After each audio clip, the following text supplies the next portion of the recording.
2022년에 폭락장보다 더 위험한 상황이 올 수 있다는 경고가 나오는 그 이유입니다. 이자조차 내지 못하는 한계 상황에 도달했습니다. 2013년 이후 13년 만에 최대치입니다. 대출 연체율이 급증하고 있다는 사실입니다. 자녀를 위한 희생이 결국 부모의 노후 자금을 부동산에 묶이게 하고 부모의 희생 없이는 진입할 수 없는 시장. 과연 얼마나 지속될 수 있을지 우리는 냉정하게 질문해 보아야 합니다.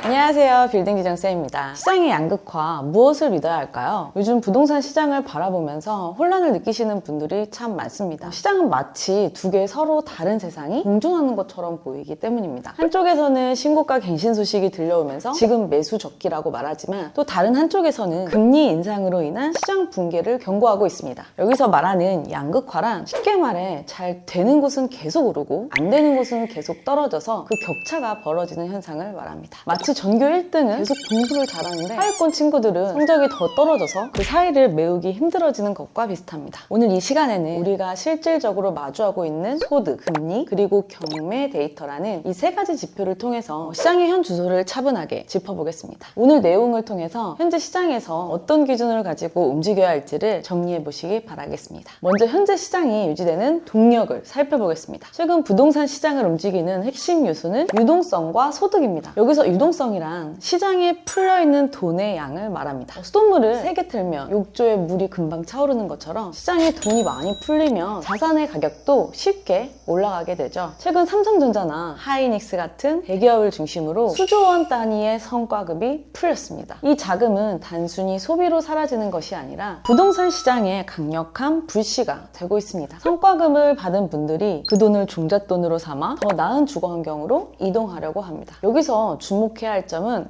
밀어 올리기 현상입니다. 이것은 마치 줄서기와 같은데요. 맨 앞사람이 한 칸에 전진하면 뒷사람들도 차례대로 한 칸씩 앞으로 이동하는 것과 비슷합니다. 예를 들어 동탄지역 거주자가 성과금을 보태 분당이나 판교로 이동하면 그곳에 집을 판 분들은 다시 서울 핵심지로 진입합니다. 이렇게 아래에서부터 자금이 유입되면서 상급지 가격을 계속해서 밀어 올리는 구조가 형성된 거죠. 현재 15억 이하 중저가 시장의 거래가 활발한 이유도 이와 같은 맥입니다. 전문가들은 아직 외곽 지역까지 과열이 확산되지 않았다는 점을 들어 하락장의 전조인 막바지 폭등 단계는 아니라고 분석하고 있습니다. 이 막바지 폭등이란 평소에는 아무것도 거들떠보지 않던 동네까지 갑자기 가격이 치솟는 현상을 말합니다. 마치 유행이 끝날 때쯤 뒤늦게 모든 사람이 그 옷을 사기 시작하는 것과 비슷하다고 보시면 됩니다. 하지만 화려한 상승세 뒤에는 우리가 반드시 직시해야 할 어두운 지표들이 있습니다. 바로 금리와 연체율입니다. 연체율이란 빌린 돈의 이자나 원금을 제때 갚지 못하는 사람들의 비율을 말하는데요. 100명 중 5명이 돈을 못 갚고 있다면 연체율은 5%가 되는 것이죠. 만약 주택담보대출 금리가 연 7%에서 8%대에 진입하게 된다면 상황은 완전히 달라집니다. 이는 단순히 이자가 늘어나는 수준을 넘어서 대다수의 서민의 매수 여력을 완전히 앗아가는 결과를 초래합니다.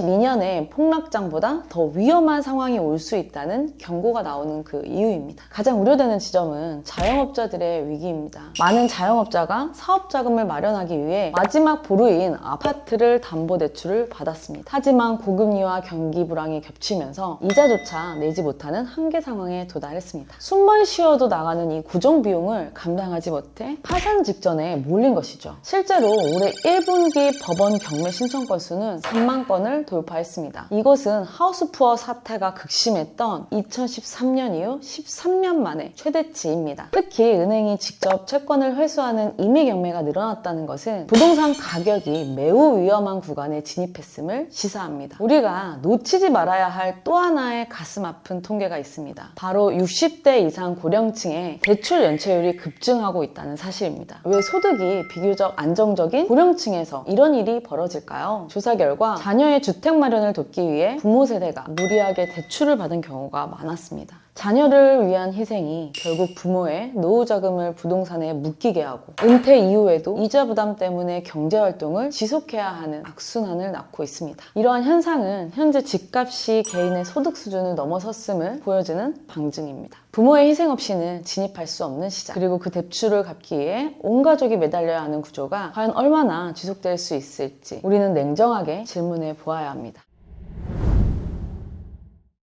현재 부동산 시장은 소득 기반의 상급지 이동이라는 상승 동력과 고금리 및 경매 물량 폭증이라는 하락이 팽팽하게 대립하고 있습니다. 이러한 시기에 여러분이 가져야 할 세 가지 원칙이 있습니다. 첫 번째, 철저한 자금 계획입니다. DSR 30% 이내에서 원리금을 감당할 수 있는지 냉정하게 계산해 보는 겁니다. DSR이란 내 연봉에서 빚을 갚는 데 쓰는 돈이 차지하는 비율을 말하는데요. 연봉이 5천만 원인데 1년에 빚 갚는 데만 1,500만 원을 쓴다면 DSR은 30%가 됩니다. 무리한 연끌은 독배를 마시는 것과 같습니다. 그리고 두 번째, 저평가 지역 발굴입니다. 과열된 지역보다는 일자리 접근성이 우수함에도 불구하고 일시적 공급 물량으로 인해 가격이 눌려져 있는 가성비 지역을 주목하시길 바랍니다. 그리고 세 번째, 현장 중심의 분석입니다. 최소 5곳 이상의 부동산을 방문해서 실거래가와 호가의 괴리를 직접 확인해보세요. 중고차 살 때 주인이 부르는 값과 실제 팔리는 값이 다른 것과 같은 이치입니다. 현장의 목소리가 가장 정확한 지표입니다. 부동산은 단순한 투자를 넘어서 우리 삶의